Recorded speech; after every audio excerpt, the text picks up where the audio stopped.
Europe 1, 6h26 en ce 19 janvier 2015. Aujourd'hui dans l'histoire, on voyage dans notre histoire tous les matins avec Franck Ferrand. Bonjour Franck. Bonjour à tous les deux. Alors à quel 19 janvier atterrissons-nous ce matin ? Le 19 janvier 1840. Mettez un manteau parce qu'on est en plein océan Antarctique, près du pôle Sud.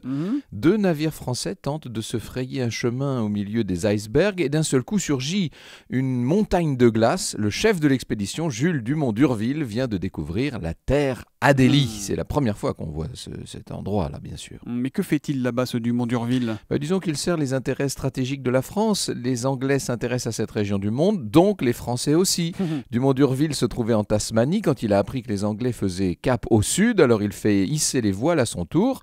Les deux navires s'appellent l'Astrolabe et la Zélée, cap au sud. Eh ben dis donc, et c'est là qu'il découvre la terre Adélie. Donc pourquoi Adélie ? C'est un hommage à sa femme qui s'appelait Adèle. Vous savez, ça c'est le privilège des joli. découvreurs. Ah, oui, c'est joli. Il a fallu un petit peu de temps quand même pour débarquer sur ce nouveau territoire. C'est seulement le 22 janvier 1840 que Dumont d'Urville et ses hommes posent le pied sur la terre Adélie. On plante le drapeau français, bien entendu.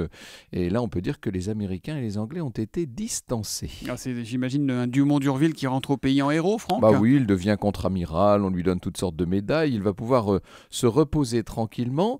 En fait, pas si longtemps que ça, puisque en 1842, à Meudon, il est victime du tout premier accident ferroviaire de l'histoire. Vous savez, ce train qui a déraillé, à l'époque, les trains étaient en bois. Un incendie s'est déclaré. 57 personnes ont été brûlées vives, dont Dumont d'Urville et sa femme, Adèle, et leur fils de 16 ans. Vous avouerez que mourir comme ça, après avoir navigué sur toutes les mers les plus dangereuses, c'est une terrible histoire. C'est moche. L'histoire, on la retrouve avec vous tout à l'heure à 14h pour parler de quoi, Franck ? On évoquera le général Boulanger qui a failli prendre le pouvoir. Vous savez, il y a un peu plus de 100 ans. À la fin du 19e siècle, le général Boulanger, aujourd'hui dans l'histoire, c'est à 14h avec Franck Ferrand. À tout à l'heure, au cœur de l'histoire. Bonne journée. À tout à l'heure.